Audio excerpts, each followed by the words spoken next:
So we'll continue with the class. We started with Food and Agriculture Organization. So we'll continue with that. So Food and Agriculture Organization was established in the year 1945 and the headquarters is in Rome. So we saw regarding the aims and introduction to a Food and Agriculture Organization. Now we'll see about the functions of Food and Agriculture Organization. So what are the functions of Food and Agriculture Organization? The functions of this, it is usually includes, the first is they usually conduct a certain research work. Okay, they usually conduct certain research work related to food, agriculture, nutrition. So the research was usually conducted by science and technology. Then economic and social research were conducted related to nutrition, food and agriculture. Then they usually have this improvement of education and administration related to nutrition. Okay, improvement of education and administration related to nutrition. So then they concentrated on the conservation of natural resources. Okay, next is usually they concentrated on conservation of resources. Okay, next they concentrated on conservation of resources so that they can improve agricultural methods. Okay, so that they can improve agricultural methods.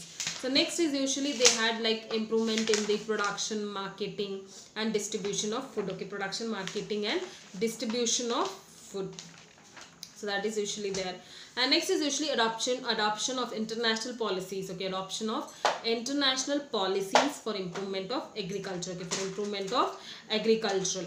So that is usually there. Then adoption of policies so that they can improve agricultural credit, so that they can have adequate agricultural credit nationally and internationally. Okay, adoption of policies so they can have proper agricultural credit internationally and nationally. Okay, nationally as well as internationally. So that is usually about this thing. So next is Food Agricultural Organization plays a major role in dealing with disasters. Okay, dealing with disasters like floods, famine, or if there is any plant disease, or if there is any insect plague. So that is usually about this functions of Food Agriculture Organization. So what are the functions? Mainly like conducting research related to nutrition, food and agriculture. Next, improvement of education and administration related to nutrition. Then conservation of natural resources so that we can improve the agricultural methods. Then actually adoption of policies to improve the agriculture credit nationally as well as internationally. To adopt international policies so that we can have proper agriculture commodities. And next is usually it plays a major role in dealing with food and agriculture is that it usually deals with disasters like floods, drought as well as plant disease or any insect plague. So these are the areas where this Food Agriculture Organization functions. So this is the functions usually. So and this is what is the Food Agriculture Organization. Nothing but it mainly concentrates on how to improve agriculture. Mainly concentrates on how to improve agriculture. So this is usually about this Food Agriculture and Organization. So next is this is about this. So in this video, in today's class we had studied about this UNDP, World Bank, Food and Agriculture Organization. So next we'll move with the next health agency, that is DANIDA, Danish International Developmental Agency. Okay, Danish International Developmental Agency. So this agency was established by the Ministry of Foreign Affairs in Denmark. Okay, so this agency was established by Ministry of Foreign Affairs of Denmark. Okay, Ministry of Foreign Affairs of Denmark. So they were functioning. So they usually they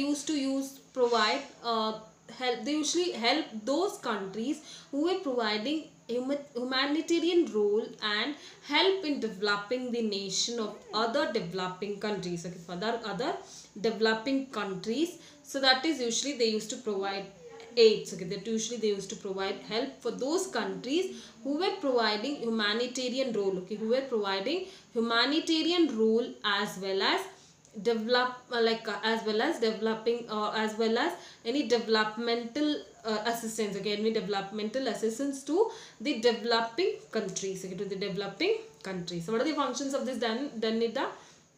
It was usually providing help for those countries who were providing developmental assistance and humanitarian role to the developing countries. So this Danida was established in the year 1963. Okay, this was established in the year 1963. Okay, it was established in the year 1963. So that is usually about this thing. The main aim of this Danida, it is mainly to reduce poverty. Okay, the main aim of this is to reduce poverty. It used to help all the developing countries. Okay, it used to help all the developing countries. So the main aim is mainly to reduce poverty. Okay, the main aim is to reduce poverty through promotion of rights and growth. Okay, through promotion of rights and growth. So that is usually about this aim of this Danida. So Danida was established in the year 1963. This was usually started by the Ministry of Foreign Affairs of Denmark. So they usually focused, or they used to help those countries who were providing humanitarian role. Okay, who were providing humanitarian role as well as developmental assistance to all the developing countries. The main aim is to reduce poverty with the help of human rights and economic growth. Okay, human rights and economic growth. So that is usually happens. The main thing is that they used to help the poorest countries. Okay, they used to help the poorest countries. So that is usually about this thing. So there is they used to give there are usually 4 areas where this Danida was focusing. Okay, where the Danida was focusing. So mainly it includes human rights. Okay, mainly it includes human rights. Next, social growth or social progress, stability and protection, as well as green growth. Okay, as well as green growth, it is nothing but environmental growth. Okay, green growth, it is nothing but environmental growth. So mainly this Danida focused on mainly 4 areas. Okay, it mainly focused on 4 areas, that is green growth, that is environmental growth, human rights, social progress, and stabilization and protection. Okay, stabilization and protection. So these are the 4 areas where this Danida concentrated. So they concentrated on giving more rights to to give importance to the human rights, like what are the rights, what they have to follow, what they should not follow, like all these things they usually concentrated. Next, they usually increase in the social progress, then environmental growth, as well as protection and stability, and protection. So that is usually about this, the areas where this focused. Okay, these are the areas where it focused. So next is functions. So functions of this Danida. Okay, functions of this Danida, it mainly includes is that its main function was mainly to eradicate poverty. Okay, eradicate poverty in all the poor countries. Okay, to eradicate poverty in all the poor countries with the help of human growth. Okay, with the help of human growth or economic growth. Okay, with the help of human growth or economic growth. So this was the first function of this Danida. And the next, it usually works like it works with the selected countries. Okay, it works with the selected countries. Select certain countries, and they work with that countries for the development, to provide support to the government. Okay, so to provide support to the NGOs. Okay, to provide support to the NGOs so that they can function properly. So the next function, see other areas, it might be like social development, economic development. Other areas where it functions, it is mainly includes social development, economic development, so government stability, security. So these are the other areas where it functions, that is economic development, social development, proper governance, and also proper stability. Okay, for proper stability. So that is usually, this also launched a strategy called as democratic support. Okay, it also launched a strategy for Denmark support. Okay, it also launched a strategy for Denmark support. So this strategy was launched mainly for fighting against HIV and AIDS. Okay, this was usually launched mainly to fight against HIV and AIDS. So this usually what happened, this was the main mission of this Danida. Okay, this was later on, it was become a main aim for this Danida. So these are usually the functions of Danida. So functions of Danida is mainly to eradicate poverty completely from the poor countries, then to work with the selected countries to help out the NGOs so that NGOs can function properly. Next, other functions include social development, economic development, proper governance, and also stability of the country. So that is usually there. And the next is usually they established a strategy for Denmark support. It is mainly to fight against HIV and AIDS. So this later on, this was usually become a mission of Denmark. This usually become a mission of This was become a mission of Denmark.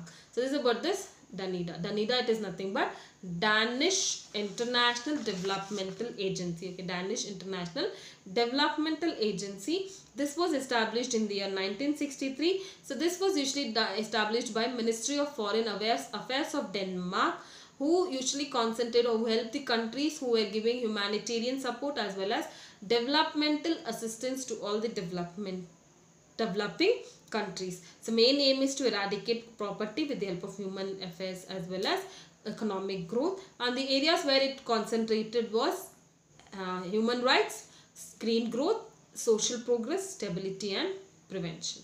So main function is to eradicate poverty completely. So remaining we'll see next class.